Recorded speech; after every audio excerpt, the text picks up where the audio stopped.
தெய்வத்தின் குரல் முதல் பாகம்.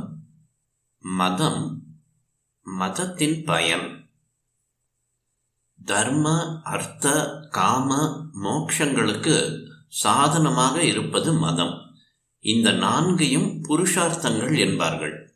தர்மம் என்பதை தமிழில் அறம் என்பார்கள். அர்த்தம் என்பதை பொருள் என்று சொல்வார்கள். காமம், மோட்சம் என்பவைகளை முறையே இன்பம், வீடு என்பார்கள். புருஷார்த்தம் என்பதில் அர்த்தம் என்னும் வார்த்தை இருக்கிறது.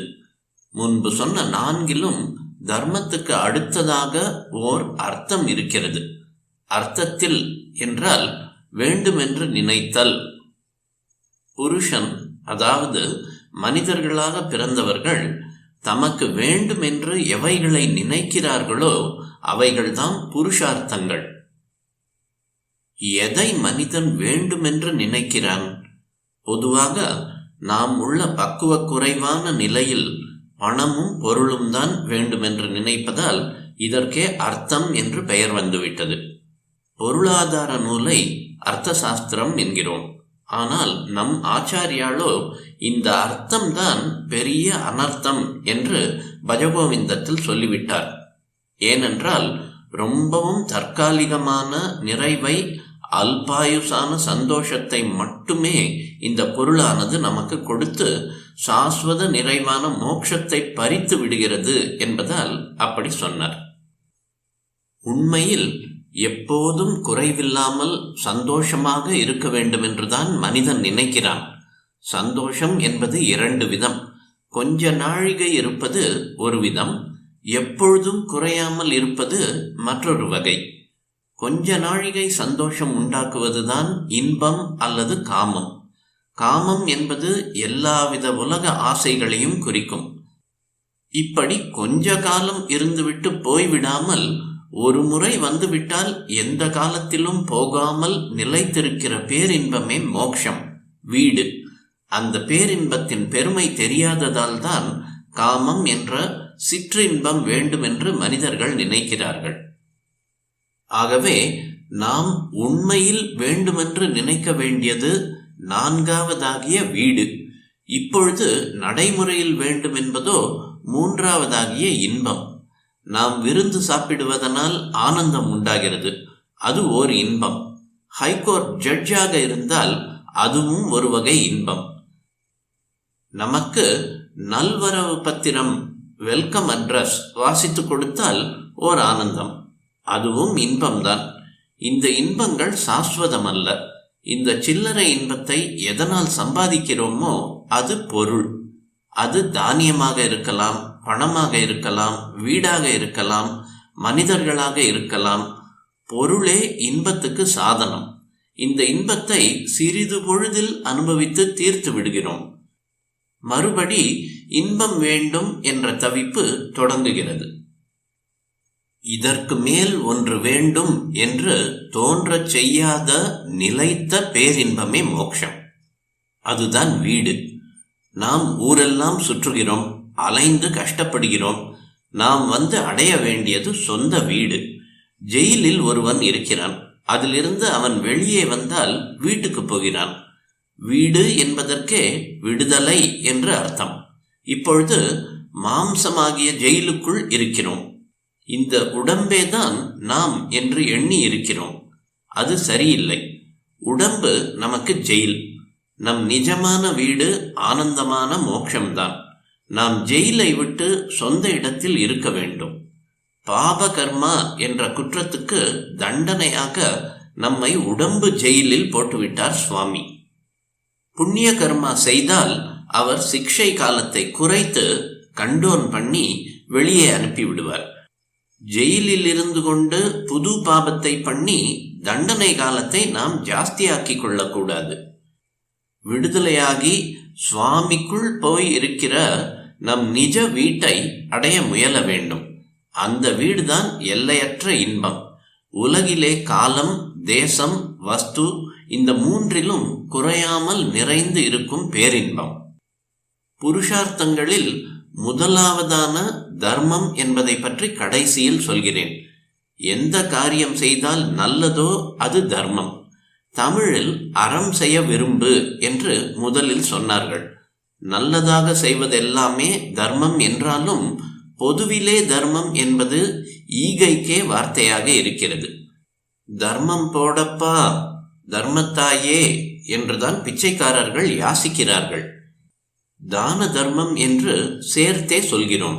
தமிழிலும் தான சாசனங்களை அறக்கட்டளை என்றே சொல்கிறார்கள். இப்படி பார்த்தால் நம் பொருளை, அர்த்தத்தை இன்னொருத்தருக்கு கொடுப்பது தர்மம். ஆனால் இப்படி கொடுப்பதற்கு வேண்டிய பொருள் நமக்கு எப்படி கிடைக்கும்? முன் ஜென்மத்தில் நாம் அர்த்தத்தை, பொருளை மற்றவருக்கு கொடுத்து தர்மம் செய்திருந்தால்தான் அது மறு ஜென்மத்தில் குட்டி போட்டுக்கொண்டு நமக்கு கிடைக்கும். தர்மத்தினுடைய பிரயோஜனமே பொருள். இன்பத்துக்கு பொருள் சாதனமாக இருப்பது போல் பொருளுக்கு தர்மம் சாதனமாக இருக்கிறது. ஈகை மட்டுமல்ல, எவ்விதமான தர்மம் செய்தாலும், அதாவது பிறருக்கு என்ன நல்லது செய்தாலும் பலனாக பொருள் கிடைக்கும். நாம் செய்யும் தர்மத்தை இதனால் எனக்கு பொருள் வேண்டாம், ஈஸ்வரன் நினைத்ததை கொடுக்கட்டும் என்று பலனை எதிர்பாராமல் அர்ப்பணம் பண்ணிவிட்டால் அப்போது நம்மிடத்தில் உள்ள அழுக்கு போய் பேரின்பம் கிடைக்கும். பொருளை தரும் தர்மமே அப்பொழுது பரம்பொருளை தரும் வீட்டுக்கு சாதனமாகிவிடும். இப்படி தர்மமானது பொருளுக்கு சாதனமாகவும் அதன் மூலம் இன்பத்துக்கு சாதனமாகவும், பற்றின்றி நிஷ்காமியமாக செய்யப்பட்டால் வீட்டுக்கு சாதனமாகவும் ஆகிறது. தர்மம் செய்தால் பிரதியாக பொருள் கிடைக்கிறது. அந்த பொருளை கொண்டே மறுபடியும் தர்மம் செய்யலாம். இப்போது அர்த்தமே தர்மம் செய்ய சாதனமாக இருக்கிறது. இன்பம் ஒன்றுதான் தன்னாலும் நிறைவுபடுவதில்லை, பிறவற்றுக்கும் சாதனமாக இருப்பதில்லை. கொதிக்கிற மணலில் விட்ட ஜலம் உடனே சுவரி போவது போல் இன்பம் என்பது தன்னாலும் நிறைவின்றி வேறெதற்கும் சாதனமாகவும் இன்றி தர்ம சிந்தனை, பொருள், மோட்சம் எல்லாவற்றையும் நாசம் பண்ணிவிட்டு தானும் நசித்து போகிறது. ஆனாலும் இந்த இன்பத்தை இப்போதே விட்டுவிடுவோம் என்றால் முடிய மாட்டேன் என்கிறது. அதை அடியோடு விடாமல் கொஞ்சம் கொஞ்சமாக கட்டுப்படுத்தி தரவும், பிறகு படிப்படியாக இந்த சிற்றின்பத்திலிருந்து பேரின்பத்துக்கு அழைத்து செல்லவுமே மதம் என்பது ஏற்பட்டிருக்கிறது. முதலில் இதுதான் அறம் என்று சொல்லி அதை செய்வதற்காகவே எப்படி பொருள் ஈட்ட வேண்டுமோ அந்த நியாயமான முறையை சொல்லி அதனால் இன்னின்ன இன்பங்களை பூர்த்தி செய்து கொள்ளலாம் என்று பக்குவம் வருகிற வரையில் கிரமப்படுத்தி கொடுத்து, அப்புறம் இந்த சின்ன சின்ன இன்பங்களை எல்லாம் தொலைத்து நிரந்தர இன்பமான வீடு என்கிற மோட்சத்தை காட்டுவதே மதம். பந்தத்திலிருந்து விடுதலை பெற்று ஆத்மா பூரண சுதந்திரத்துடன் எந்நாளும் ஆனந்தமாக இருக்கிற நிலையே மோட்சம். இதை நமக்கு கிட்டச் செய்வதற்கே மதம் என்பது ஏற்பட்டிருக்கிறது. மனுஷர்கள் இப்போது சாஸ்வதமான சுகத்தை பெறவில்லை என்று நிச்சயமாக தெரிகிறது. இவர்களை அப்படிப்பட்ட சுகத்தில் சேர்க்கவே எல்லா மதங்களும் தோன்றியிருக்கின்றன. இந்த சாஸ்வத சௌக்கிய நிலைக்குத்தான் மோட்சம் என்று பெயர். இந்திரியங்களால் பெறும் அர்த்த சௌக்கியத்தை தேடி போகிறதை தொலைத்தால்தான் சாஸ்வத சௌக்கியம் கிடைக்கும். இம்மாதிரி இந்திரிய சுகத்தை தொலைக்கவும் சாஸ்வத சௌக்கியம் கிடைக்கிற வரைக்கும் அதற்கு அனுகூலமாக சமூக வாழ்க்கையை அமைத்துக் கொள்வதற்குமே தர்ம நியதிகள் எல்லாம் வேண்டியிருக்கின்றன. மோட்சத்தை லட்சியமாக கொண்ட மதமே இந்த தர்மங்களையும் ஏற்படுத்தி தர வேண்டியதாகிறது. இதனால்தான் தர்மம் என்றாலே அதற்கு மதம் என்றுதான் பெரியோர்கள் பொருள் கொண்டார்கள். ஏதோ ஒரு மாயா சக்தியால் இப்படி மனுஷர்களாய் இருக்கிற நாம் பொருளையும் சிற்றின்பங்களையும் வேண்டுமென்று நினைக்கிறோம். எதை வேண்டுமென்று நினைக்கிறோமோ அதுதான் அர்த்தம். வாஸ்தவத்தில் நம் நிறைவான நல்லதற்கு பொருளும் காமமும் வேண்டாதவை என்றாலும் மனுஷிய ஸ்வபாவத்துக்கு, ஹியூமன் நேச்சருக்கு விட்டு கொடுத்து இவற்றையும் நம் பெரியவர்கள் புருஷார்த்தங்களில் சேர்த்தார்கள்.